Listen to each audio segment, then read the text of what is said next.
My girlfriend is planning to move in with me with her 4 children, but she told me that she doesn't like my daughter as the queen of the house, so I kicked her to the curb. My daughter Stacy has the master bedroom in my house with her own bathroom. It's huge with a bay window overlooking the backyard and enough space for her art studio where she does videos and voiceovers. She's lived here her whole life, and I promised her mother before she died that Stacy would always have a home here. I bought this house with my late wife and paid it off with her life insurance 10 years ago. I've been with Alice for 3 years, and we just got engaged. Her landlord doubled her rent, so we agreed she'd move in with her 4 kids, 2 daughters, 2 sons, and she's also pregnant with our daughter due in 5 months. I sat Stacy down and told her the plan. I said she keeps her room, gets to install a lock on her door, and this will always be her home. She was nervous about all the changes, but agreed as long as those conditions were met. Alice came over the next day to discuss room arrangements. I walked her through the plan. Her 2 daughters would share Stacy's old project room, which is actually bigger than what they have now. Her sons would get another bedroom. Our new baby would have a finished nursery in the basement. Alice nodded along until I mentioned Stacy was keeping her room. Her face changed completely. She said it wasn't fair for one kid to have such a nice room with a private bathroom while her children had to share. I reminded her that Stacy has lived here her entire life, and this is her home. Alice wasn't having it. She said since we were getting married, her kids should be treated equally,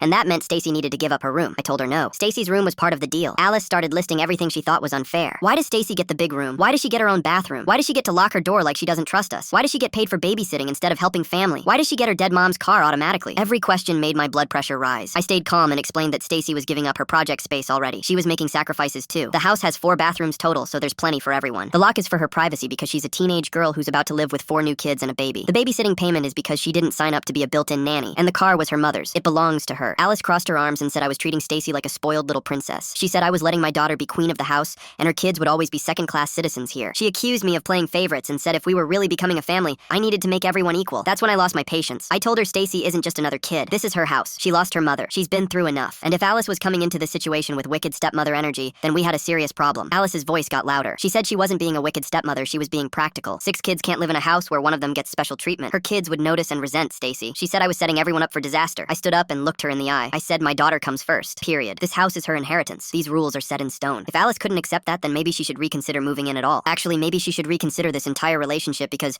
I won't sacrifice my daughter's security and happiness for anyone. Alice stared at me like I'd slapped her. She said I was choosing my daughter over her and the baby we were having together. I said yes, I was choosing my daughter. Every single time. She's been my priority for 16 years and that's not changing now. Alice grabbed her purse and said she couldn't believe I was doing this. She called me unreasonable and said no woman would put up with being second place to a child. I told her then she should find someone without kids because mine will always come first. She stormed out and I heard her car peel out of the driveway. An hour later, she started texting saying I was making a huge mistake and that I'd regret losing her. I blocked her number. Stacy came downstairs and asked what all the yelling was about. I told her Alice and I broke up because Alice wanted her to give up her room and I refused. Stacy's eyes filled with tears and she hugged me tight. She said thank you for choosing me. That's when I knew I made the right call. 2 weeks later, Alice texted from a different number begging to talk. She said she overreacted and would accept my terms. I didn't respond. If she couldn't respect my daughter from the start, this was never going to work. My daughter deserves better than someone who sees her as competition.